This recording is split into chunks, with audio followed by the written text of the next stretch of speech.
du monde, ils viendront lui remettre le droit de veto sur tous les pays du monde. Il va ouvrir des banques, les gens vont avoir des crédits, les gens auront des voitures, les gens vont se marier. C'est alors que le monde va parler de la paix. Le règne de l'Antéchrist, il en a pour 7 ans seulement. Le diable va régner pendant 7 ans, pendant que nous sommes au ciel là. Parce que les gens vont oublier la disparition de leurs amis des églises. D'ailleurs, certaines personnes vont dire, ah, on en a marre avec les choses de l'église. Vous entendez ça aussi, hein? On est fatigué des églises, on ne dort pas. Ça, c'est déjà l'esprit de l'ennemi qui commence déjà à parler dans certaines bouches. Ce sont des démons. Ils n'aiment pas l'église. L'église les ennuie. C'est comme ils sentent des picotements. Quand on parle de l'église, non, moi, les choses de l'église, non, ce sont les premiers aventuriers. Non, ils sont plus mauvais. Non. C'est l'onction du diable qui agisse plutôt dans un niveau trop bas. Et quand il va s'établir, lui, l'Antéchrist, le 3 ans et demi, il va ouvrir tout ce que les gens ont besoin. Voyage, ça sera gratuit. À l'école, vous aurez des bourses. Vous allez avoir tout. C'est-à-dire, les gens vont se moquer maintenant de Dieu. Il va pousser les gens à se moquer de Dieu. Ah! Vous voyez que maintenant, nous sommes heureux sans Dieu.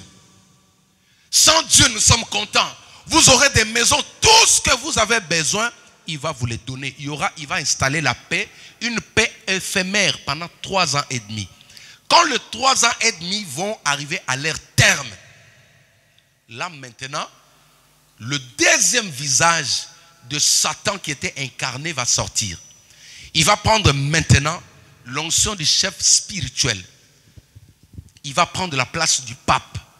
Parce que là déjà, ils sont en train de réunir toutes les religions mondiales. Bientôt, l'islam, les bouddhistes, toutes les religions vont se mettre ensemble. Pourquoi? Dans le but de remettre le pouvoir religieux entre les mains de l'Antéchrist. Lui maintenant, à son tour, le 3 ans et demi de paix passé, il va obliger maintenant le monde entier à commencer à l'adorer. C'est là que les choses vont commencer. Il va dire maintenant aux gens, si vous voulez continuer à vivre heureux, vous devez vous agenouiller devant moi. Vous allez commencer à m'adorer, faites des chansons pour moi. Aujourd'hui, certaines chanteurs sont en train de chanter pour les gens. Ce sont des choses qui sont en train de se préparer. Vous devez m'adorer maintenant. Les enfants de Dieu qui ont connu la parole de Dieu, parce que la parole de Dieu était écrite dans leur cœur. Alléluia. Ils ont connu la loi de Moïse qui disait que vous n'aurez pas d'autre Dieu devant moi, l'Éternel, votre Dieu. Cette parole va surgir. Les Juifs vont dire non. Nous, notre ancêtre Moïse, nous a donné la loi. Il nous a dit, on ne peut pas voir s'agenouiller devant un autre Dieu. C'est là où le massacre va commencer. Et le premier peuple qui va cibler, ce sera le peuple juif. Alléluia. C'est là qu'on va commencer maintenant à massacrer des gens. La Bible parle de grincement des dents. C'est-à-dire, ils viendront sur toi. Ils savent que non, ici, il y avait quelqu'un qui allait à l'église, mais qui a raté l'enlèvement. Ils vont frapper à la porte. Tac, tac, tac. Tu sors, on te dit, bon, à partir d'aujourd'hui, si tu veux acheter avec ton propre salaire, tu dois admettre qu'on te met le sceau 666 sur ton visage. C'est-à-dire, définitivement destiné à l'enfer. Tu vas passer ton éternité dans le feu avec le diable. Et ceux qui vont refuser, ils viendront, comme aujourd'hui, frappent à la porte. Comme tu refuses, ils vont te retirer l'œil. L'œil là. Ils vont prendre une aiguille, ils vont retirer l'œil. Ça s'appelle le grincement des dents. Vous voyez toute la douleur que le Seigneur Jésus a connue sur la croix. Les gens vont ressentir ça d'eux-mêmes. Parce qu'ils n'ont pas voulu croire à l'œuvre de la croix, eux, ils vont payer leur propre sang. S'ils viennent aujourd'hui, ils te disent, tu tiens toujours à ton Dieu, à ton Jésus, ok, on te coupe la jambe. Demain, il vient, on te coupe le sexe. Demain, il vient, il te coupe l'oreille. Je vous dis des choses qui vont avoir lieu. Nous serons déjà au ciel. Les gens vont courir dans les églises, il n'y aura personne. Les gens vont vouloir accepter le Christ, mais le Saint-Esprit ne sera pas là. Parce que le Saint-Esprit doit rentrer, il y aura une fête au ciel. Alléluia. Ils viendront dans les églises, les gens vont crier, Dieu ne peut pas entendre parce que le Saint-Esprit ne sera pas là, il ne peut pas entendre la voix de l'être humain et il y aura des massacres, il y aura du sang comme on n'a jamais vu. Frères et sœurs, ça ce sont des choses qui sont réelles qui arrivent. Quand tu marches, malgré tous tes besoins, sache-le qu'un jour, tu dois être enlevé. C'est mieux de partir dans le premier voyage. Ceux qui vont rester, la Bible dit qu'ils vont souffrir. C'est-à-dire tous ceux qui ont refusé de donner leur vie à Christ. Tous ceux qui ont refusé de croire que Dieu a envoyé son Fils pour sauver l'homme, ramener l'homme à Éden, où le diable l'a fait sortir. Tous ceux qui ont refusé de croire en ça, il y aura de massacres. Tous les chefs d'État seront ensemble, ils seront derrière lui. Il y aura des sanctions terribles. C'est le moment de comprendre ces choses. Alléluia.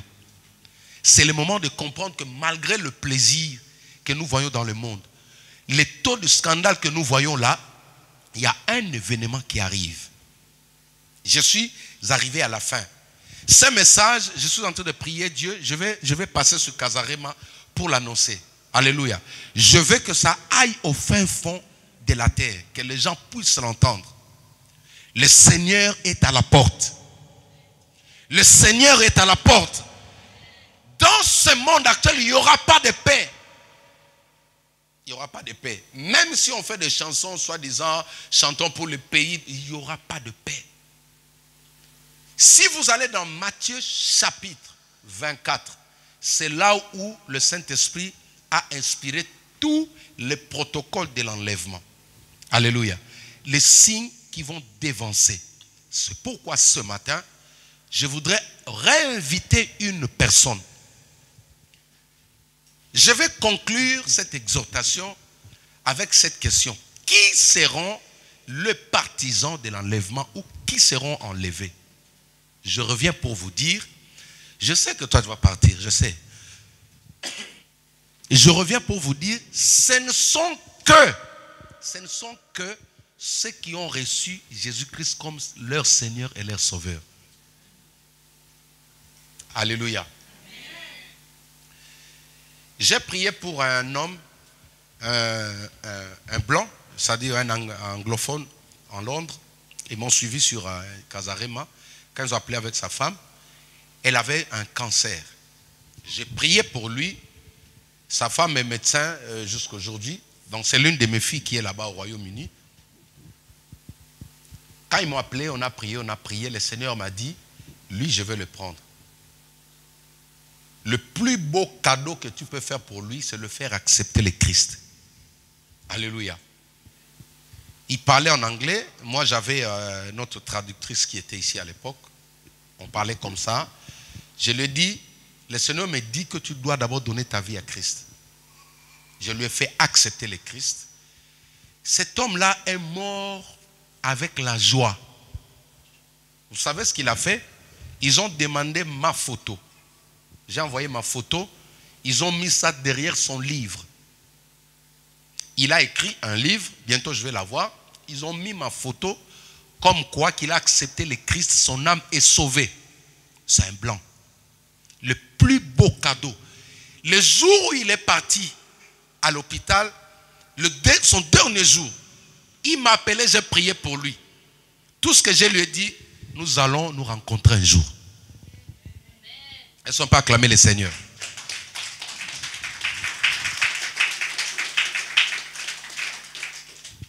L'enlèvement est réservé que pour ceux qui ont reçu le Seigneur Jésus comme leur Seigneur et Sauveur. Chers amis, les œuvres ne vont pas te sauver.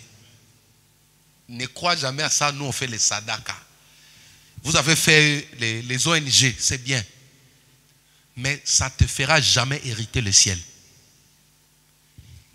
Avant de commencer à investir dans la vie des gens, sauve d'abord ton âme. Alléluia. Michael Jackson a fait des dons. Les États-Unis font des dons, mais ils tuent des gens. Il s'agit d'abord de ton salut seul.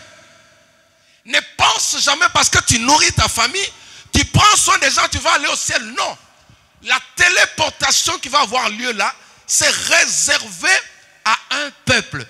Si dans ta vie tu n'as jamais confessé le Seigneur Jésus comme ton Seigneur et Sauveur, tu vas voir ces choses-là arriver, les gens vont partir. Mais je t'ai donné au moins ce qui va arriver après. Si je prends une petite aiguille, juste je viens vous piquer là, vous allez crier comme un cheval. Imaginez maintenant quelqu'un qui vient vous arracher l'œil.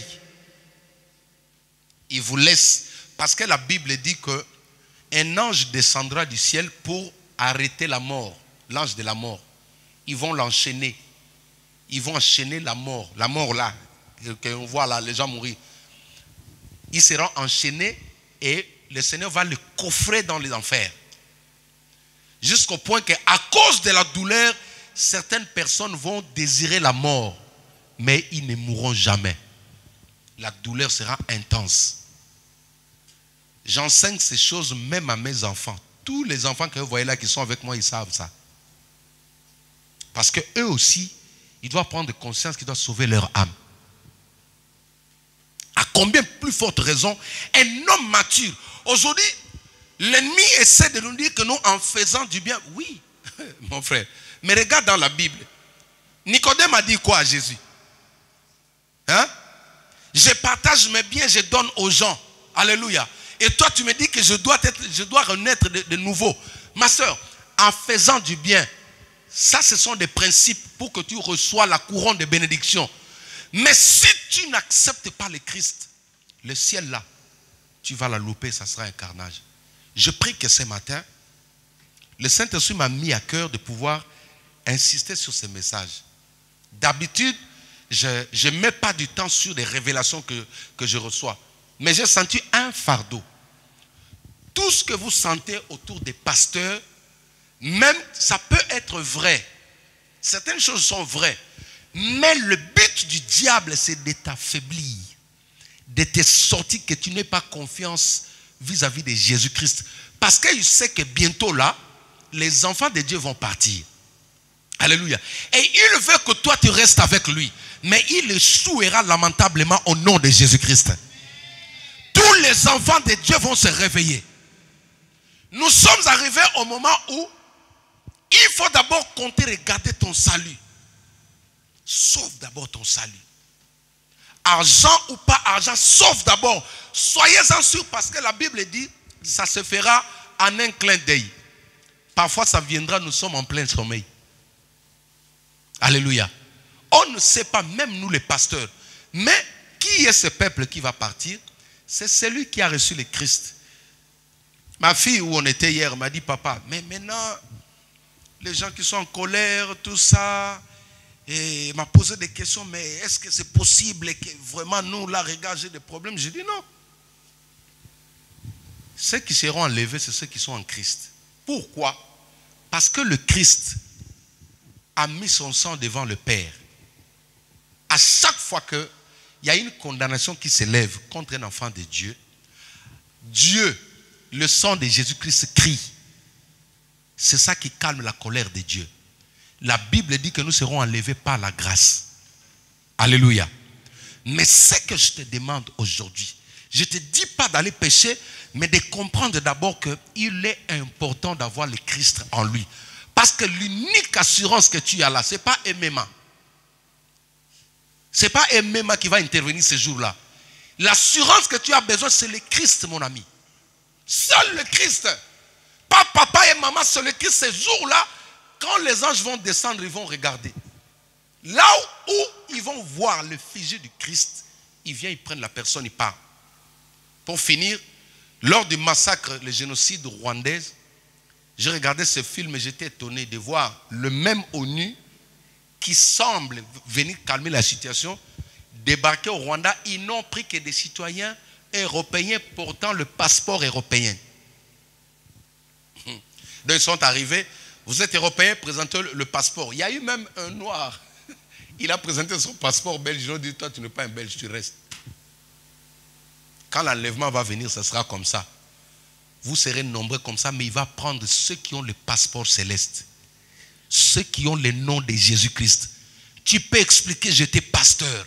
Moi, j'enseignais les gens. J'avais 150 églises. Moi, j'étais adorateur. Mais si tu adorais sans Jésus, tu ne pars pas. Tu vas rester avec ton piano. Voilà ce qui arrive. Je vous ai parlé en tant que votre pasteur avec beaucoup d'amour parce que je réalise les dangers.